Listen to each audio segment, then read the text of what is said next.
This fall, I turned 30, and life looks different than I once imagined.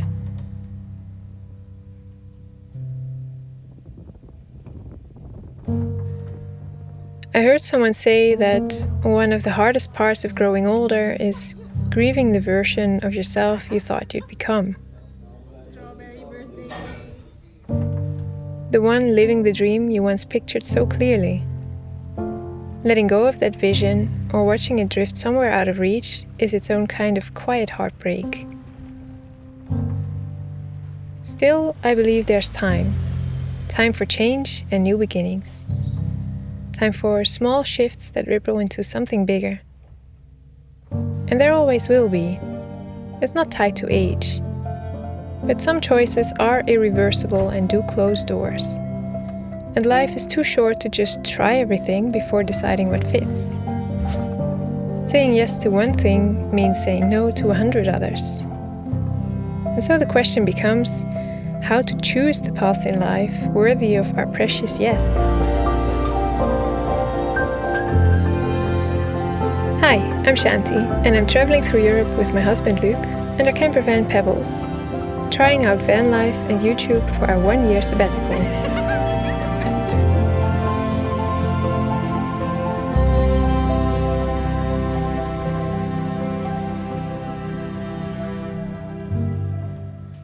As a philosopher and ethicist, my mind is always full, overflowing sometimes. And while I rarely manage to articulate my thoughts in real-life conversations, I've learned I can write them down. So I share them here, hoping they help me understand my own life a little better, and maybe offer something to yours too. We're in Greece now, enjoying the mild sunny winter, although it's not really sunny today, but still better than the lots of snow that's in the Netherlands right now, which is very untypical for the Netherlands, by the way. So we've been looking for a campsite that's open in winter to get some van life chores done. Washing, drying, filling up water. And Pebbles is now also on the electricity grid. So I thought, now that we have unlimited power supply, let's make a nice cake together. It's a banana cake. It's been a while since I've baked something, but winter sometimes just asks for cake. Cake's always a good idea.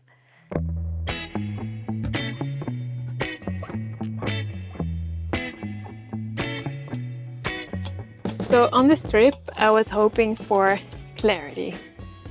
Clarity where we want to live, how we want to live, whether we want kids, those kind of things, like some bigger questions in life. Maybe you're someone who just goes with the flow about these things, and if you are, I envy you. But for me, I'm just not that good at going with the flow and not overthinking, because there just seems so many factors relevant when shaping a life.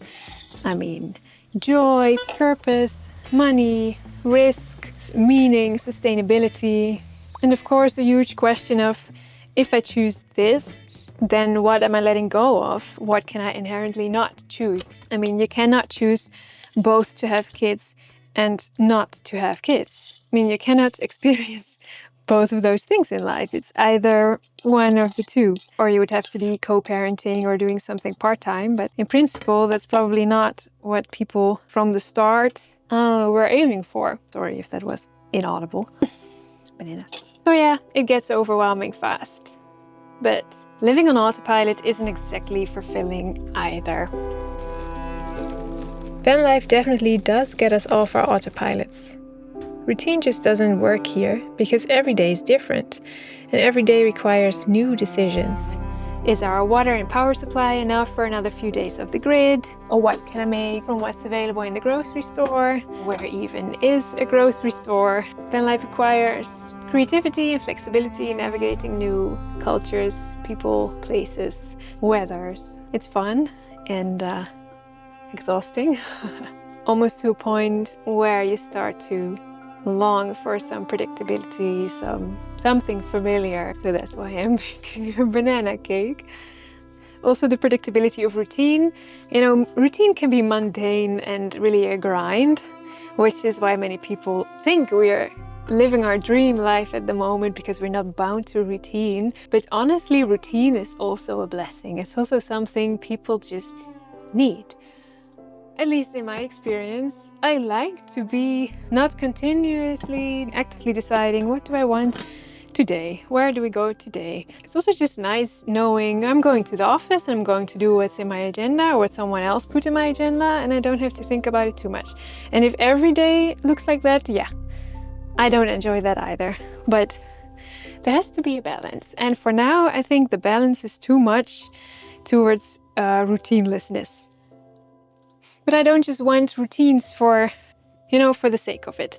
I want routines based on what the good life actually is for us. Banana.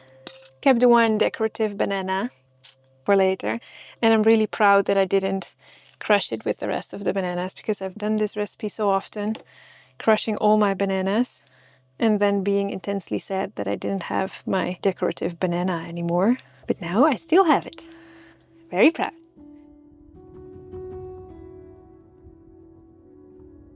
I find myself wondering, how do I know if my preferences and my dreams are even truly mine? To what extent have I already internalized the preferences of my partner, any financial boundaries, expectations of others, society's norms, and what more? Do I even have the free will to choose my own authentic path in life? Or would such a thing just be delusional? On the road, we've met people who resolve these questions by saying there is no right or wrong way to live. No good or bad choices, no right or wrong actions, just life, just learning, just paths. And I understand why that's comforting. What's your favorite Dutch food? It takes away the pressure to be a good person, to do the right thing, live a good life, whatever that means. It reminds us that many lives can be good lives, that you could make many directions work in life, regardless of which particular one you end up choosing. I even said something like this about partner choice at our wedding. Not the most romantic timing, but probably true. Still, if nothing is good or bad at all, the world becomes strangely hollow. It strips away any value or meaning. Justice would become impossible, suffering loses its significance, societies would collapse. I mean, living or dying, it all wouldn't matter. It's an emptiness humans rarely thrive in. Nietzsche believed something like this, and he was pretty depressed. But the fact that it is uncomfortable doesn't make it untrue per se. So, if it is all that complicating, why do people embrace worldviews at all? What function do life-orienting narratives play in our lives? I believe the answer lies in the fact that we as humans cannot live our lives meaningfully without embracing a worldview to orient ourselves, interpret the world, and navigate our lives. Living from and internalizing a worldview is inevitable for forming a personal identity, a life story. The worldview from which we live determines what we find valuable, meaningful, important, and relevant to pursue in this life. They help us make our world livable and meaningful.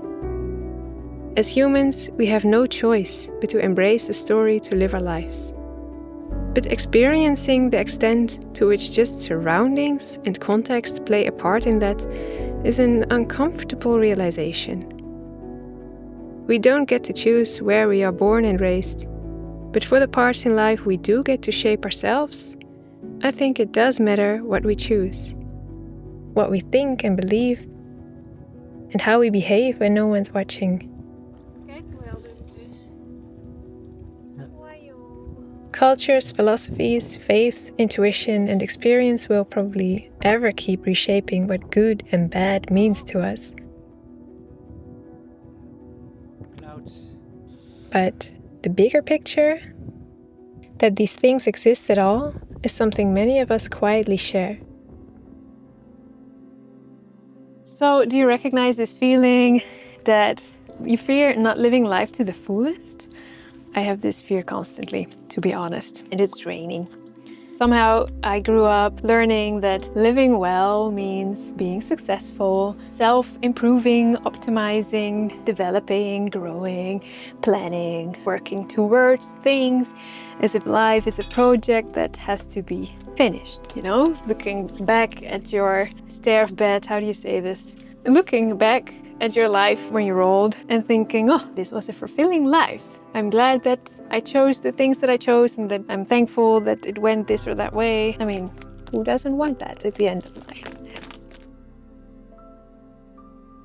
But then this pressure also suggests that there is a way not to live a good life, or to live to make wrong choices, or to not make the most out of it. You can't simply be someone. You always need to become someone.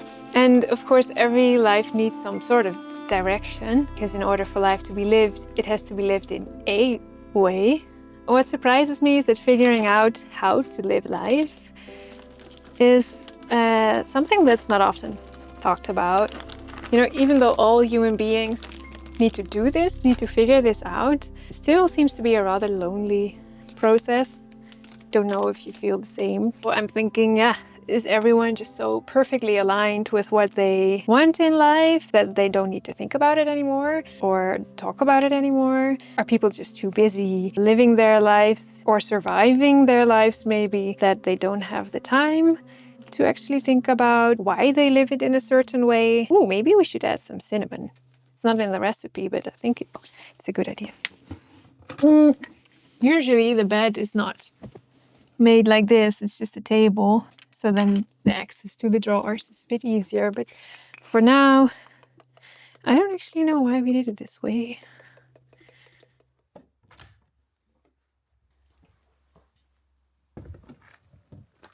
Hè? Wat heb je voor trui aan? De gekrompen trui van Luc.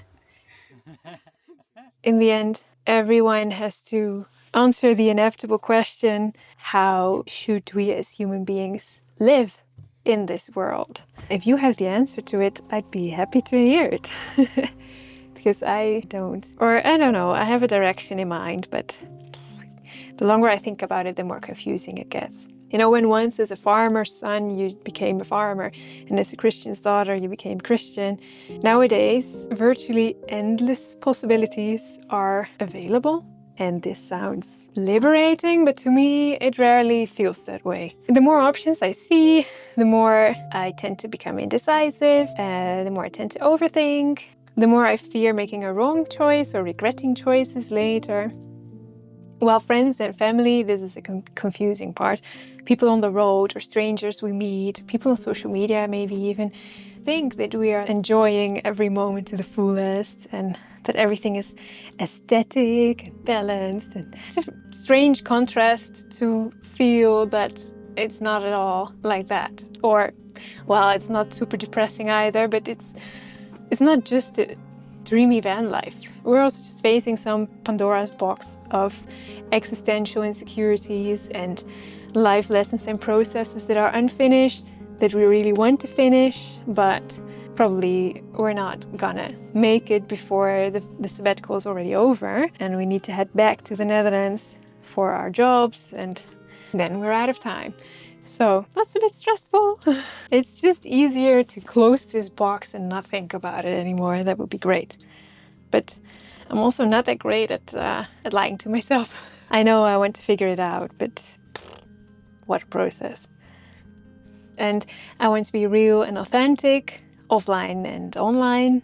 But sharing about this is also vulnerable, and I wasn't necessarily expecting all these midlife crises like pebbles on the road. Gaat nog goed? Nou bleef ik enger dan omhoog, maar het gaat. Af en toe dan gaan de wielen ook in lokkenstand. Dan ziet het doodeng uit van buiten. I was just hoping for answers, but all I got was more questions. Yeah, it makes you humble.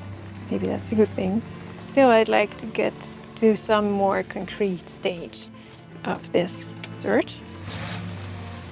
feel we're not going back to the same old, but we're also not where we want to be either.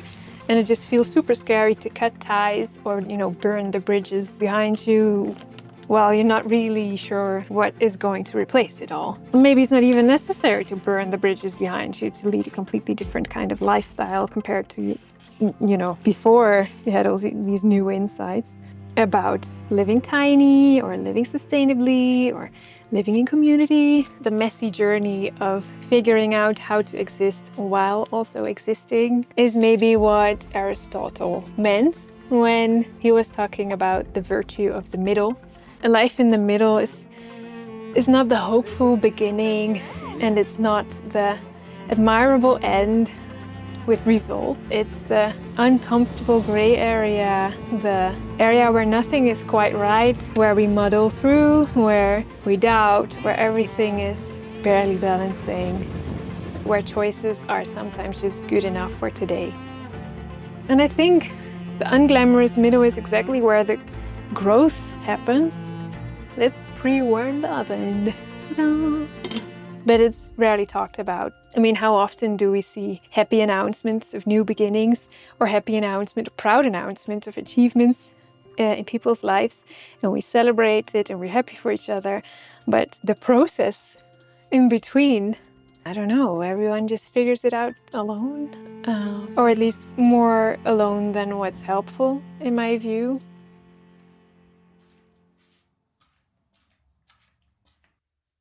As a kid, I thought adults just knew what they believed in, what they wanted, and worked towards it without a doubt. But the older I get, the less certain I am. I'm the complete opposite from Shanti. More of the go with the flow type of guy. Not the best long-term planner, living more than now. Yeah, I adapt easily and I'm happy quite quickly. Sometimes too quickly even, because I tend to forget investing in longer-term bigger joys or forget to push my own potential. That's why I probably never would have come up with the sabbatical idea to travel in a van. That was all Shanti. Her first big breath of freedom after finishing her studies after COVID. I like to ride the wave of her inspiration and adventures to add my magical type 1 fun touch to it. But honestly, sometimes it still scares the bleep out of me. So we balance each other out pretty well with our different mindsets, I would say. Most days, at least. I used to imagine a very traditional kind of good life. A husband, 3 kids, part-time job, church that helps people, charity, that whole warm, classic picture. Loving others, loving yourself, loving God. But I definitely wouldn't have pictured a 1-year sabbatical in a van. I probably would have thought that was selfish, unproductive, but also very enjoyable. I do think joy in itself is also something that makes life worth living, but I don't want to overdo it, like living only for myself, for my own happiness. But I wonder, is the good life and the happy life even the same, the happy, enjoyable life? Because, virtue doesn't always produce happiness, unfortunately. So maybe the resulting feeling of our choices isn't really the best or the only relevant indicator for what a good life means to us. What makes life worth living? I think everyone to some extent wants to contribute to something bigger than just yourself.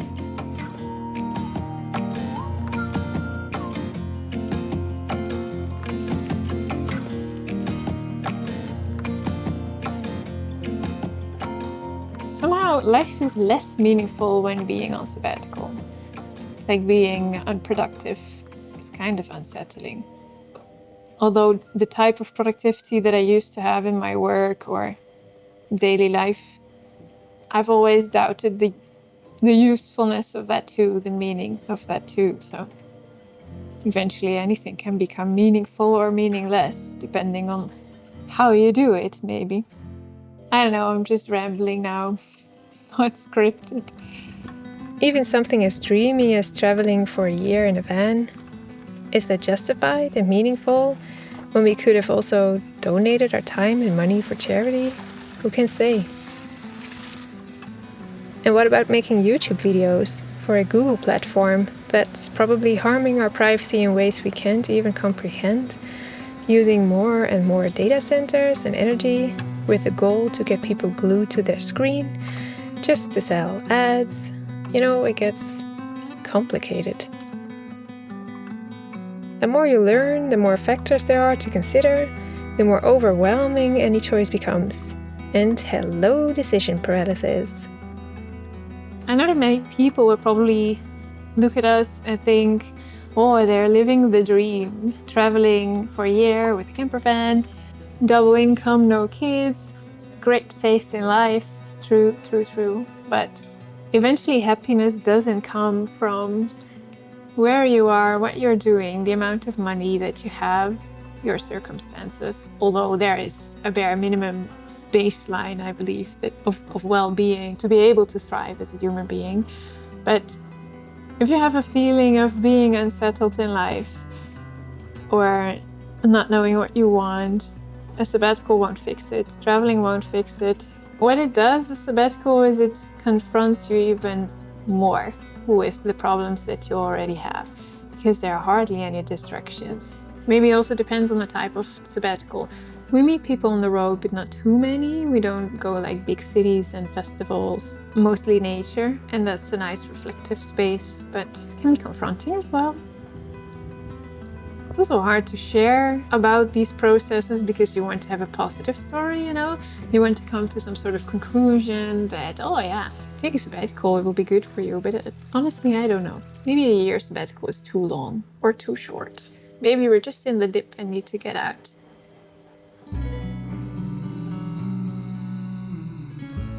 So, sabbaticals aren't just inspiring.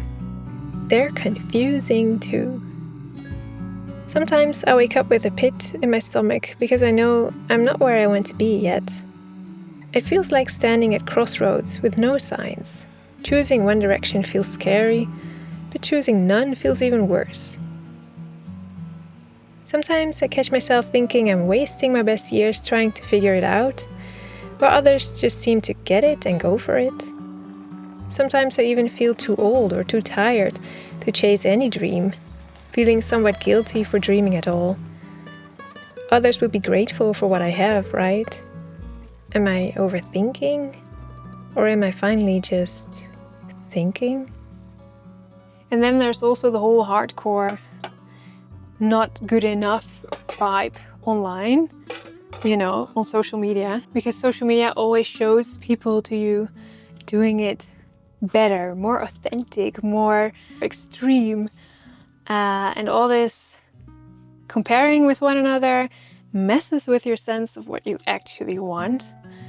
So we love trying out van life, but it's easy feeling not legit since we bought our van conversion instead of converting our van ourselves without prior experience, which is somehow what everyone seems to be doing nowadays. Like, it only counts if you are part of the hardcore peeps. And also, we love to be outdoorsy, hiking in the sun, but it's not hardcore enough because there's also multiple day highs and trekkings and hiking in extremer weather conditions. And then there's mountaineering, and then there's climbing Mount Everest, and then there's climbing Mount Everest without oxygen. And now apparently someone skied down Mount Everest without oxygen. So who are you enjoying your hiking in the sun?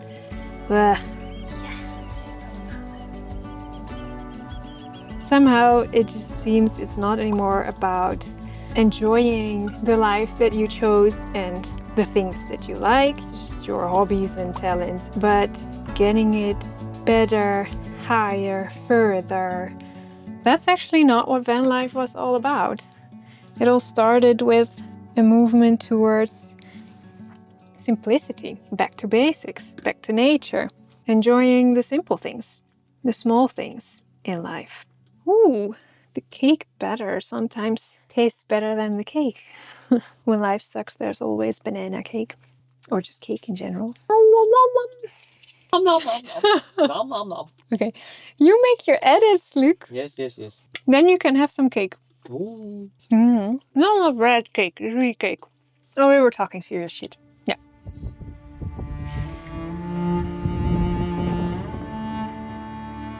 My faith has been the one thing keeping me going through all the confusion. Not in a I have all the answers kind of way. Trust me, I don't. But more like this quiet reassurance that I don't have to figure out everything alone. Nice sunset view, they said. But to be honest, it never makes me feel the click that tells me specifically when I'm finally on the right path. And I probably don't want to be waiting around for it either. This one. So then what I need is just simplicity, just a place to focus on my square meters, to shine a light, and return to the basics, to make space for what truly matters without distraction, less noise, less hurry, less, just less. There's much imperfection in this world, and there's but little a single person can do about it to make the world a better place. Kind of the I don't matter realization. There's an old Christmas carol that came back to me this winter that still gives me hope and inspiration. It goes something like, shine your light to the glory of God, you on your square meter and I on mine. I think for me it comes down to loving God, loving the planet, loving people, all the life that He created so lovingly and beautifully on this earth.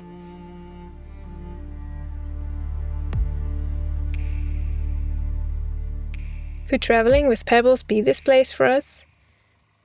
Vanlife often seems like the ultimate independence and freedom on your own square meter. Off the beaten path, away from the noise and the systems, unbothered by society's norms, out into nature.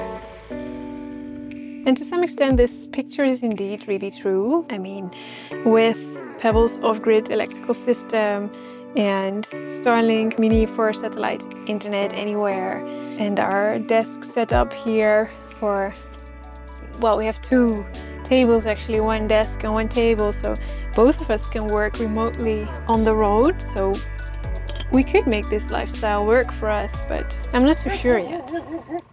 So there was a little dog conversation going on.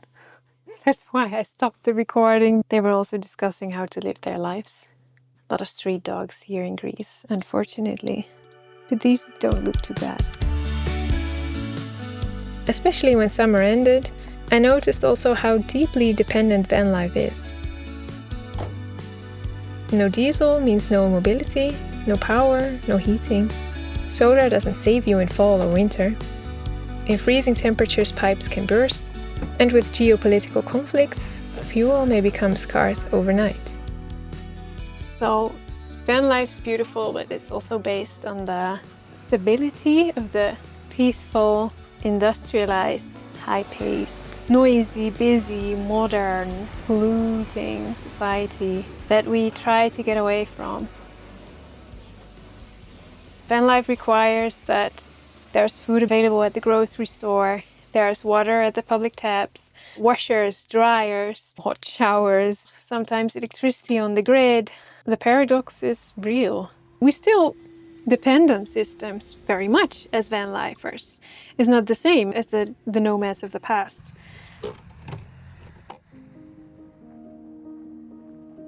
A different type of back to basics is exactly what we encountered in the countryside, in the Nordics, Baltics and Balkans.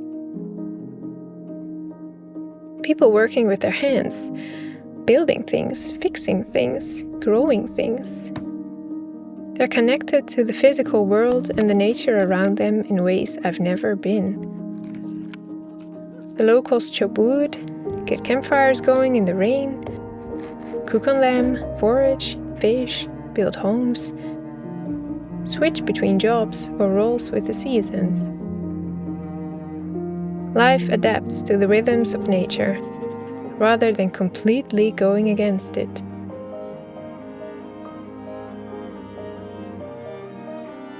The people have fewer yet deeper social connections. It seems grounded, resilient, raw, real. Oh, it's gold. I hear the same. Yeah. Nice. Osmo. Osmo, yeah. Yeah, I hear the same. Nice. a yellow marker apparently. It's a good, tasty fish. And you eat it the same day. Yes, but first, clean. This is apparently what beach showers are good for. Cleaning your fish. She also gave us these oranges from her own tree. So kind. So, you want to see how the progress is coming along? Let's click you off the system. Look good, or does it look good?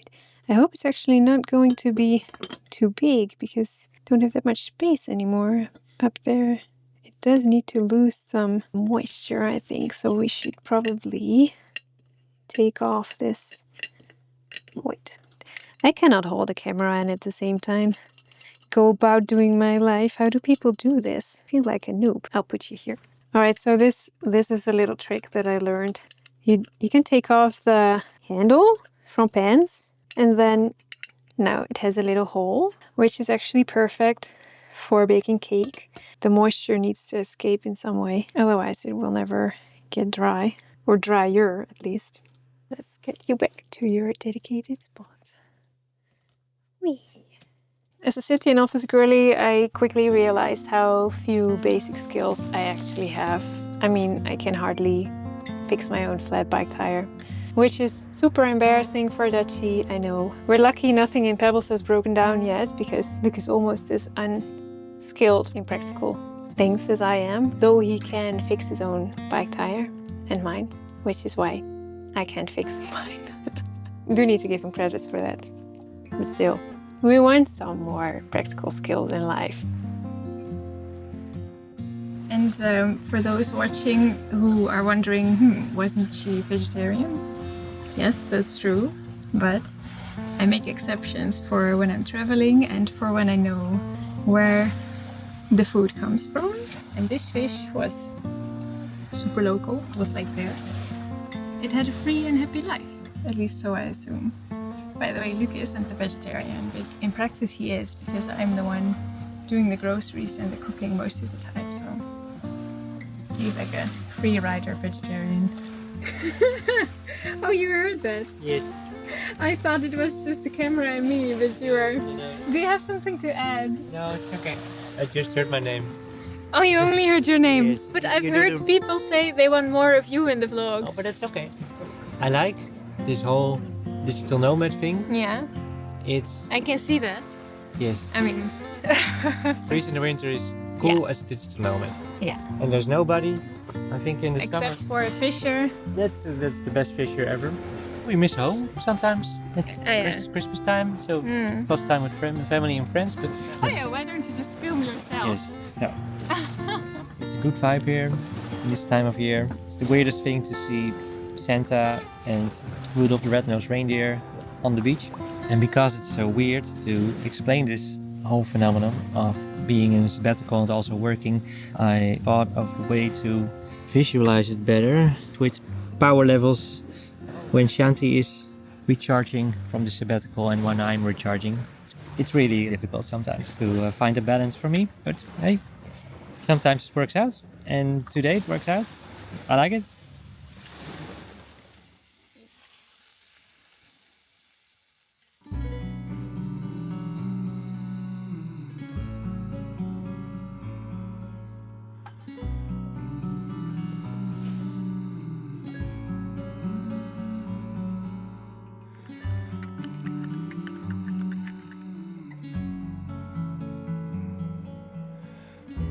Back home, everything depends on systems, not anymore on people.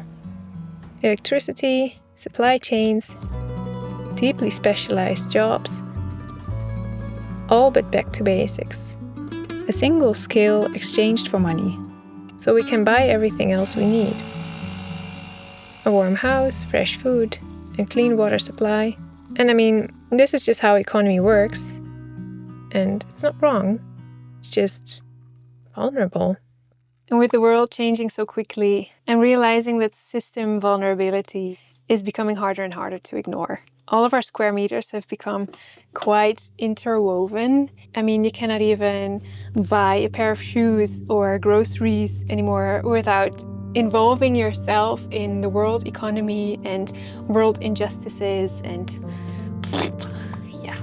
Luke and I also both have computer jobs that could one day both be replaced by AI. So the idea of diversifying and having a more basic set of life skills in the real world, the physical world, more self-sufficient, more offline, more hands-on, more skillful, working more with community rather than with systems and supply chains, that becomes increasingly appealing to me. But yeah, we just need to find out how and where, and the Netherlands is going to be difficult because it's full.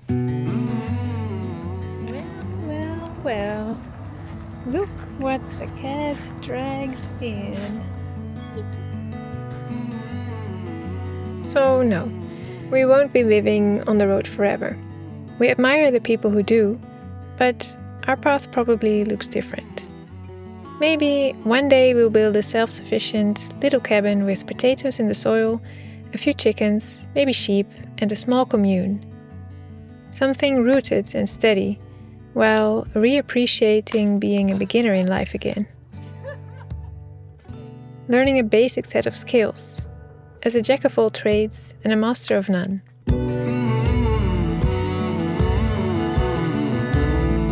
But we'd miss van life, the ever-changing landscapes, the flexibility, the people you meet and the perspectives you gain along the way.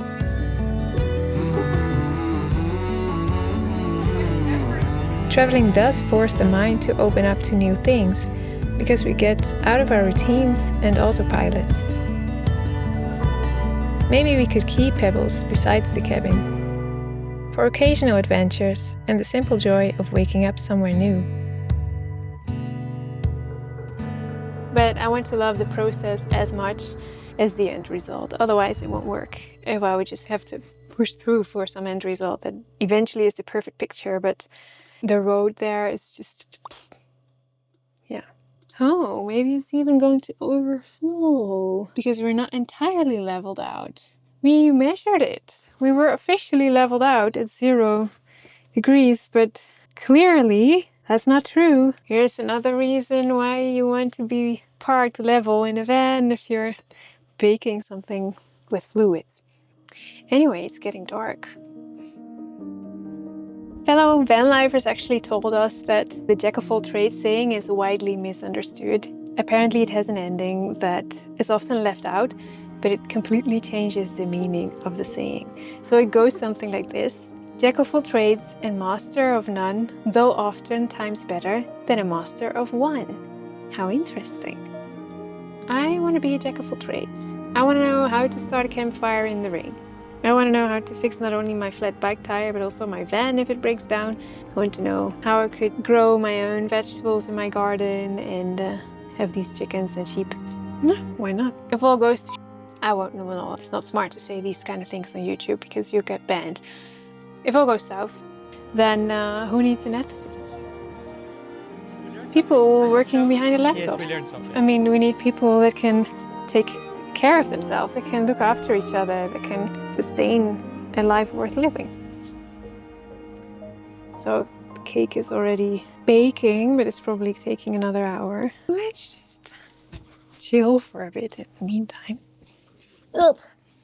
I know it's uncommon to talk so openly about life questions or existential doubts, but I'm sure most people have them at some point in their lives, maybe even you. So I just wanted to say, I don't want to leave you doom thinking or stuck in decision paralysis, overcomplicating things even further if you are an overthinker too. My hope is also that you feel some encouragement to explore as well what your compass looks like, what your guiding light is, what you want to live for, because as long as you know your why, I believe the how will naturally follow. I mean, for me, I know the why, but the how is still super vague. But yeah, I'm getting there. And I think you can too. Just require some courage to take the first steps without knowing where you'll end up. There is a path, and there probably are multiple paths that match your values, match your dreams, sense of meaning, your passions, your talents, whether as a jack of all trades or as a master of one. Maybe your thought experiments will lead you to somewhere completely new, or maybe they lead you back home to where you already are, but with a renewed sense of belonging or peace. It can be grounding to just explore, why do I live? What do I want to live for? Is my time and my money that I spend aligned with that? If not, how can I change that, maybe? And if so, then congratulations. I mean, that's a great achievement in life, I think. I'd also love to hear if you're dealing with similar questions in life and what you're learning along the way. I mean, we're all here to live and learn, so let's support each other. I wish you inspiration and courage to shine your light on your square meter to the glory of God, wherever you may go. Of course, we need to show the end result. We'll have to wait another hour, then I'll show you the end result. Banana. I think the banana bread is ready. Finished. Where's the banana? The banana completely sank into... I had the two decorative bananas here. It's done. Thanks for watching and see you in the next one.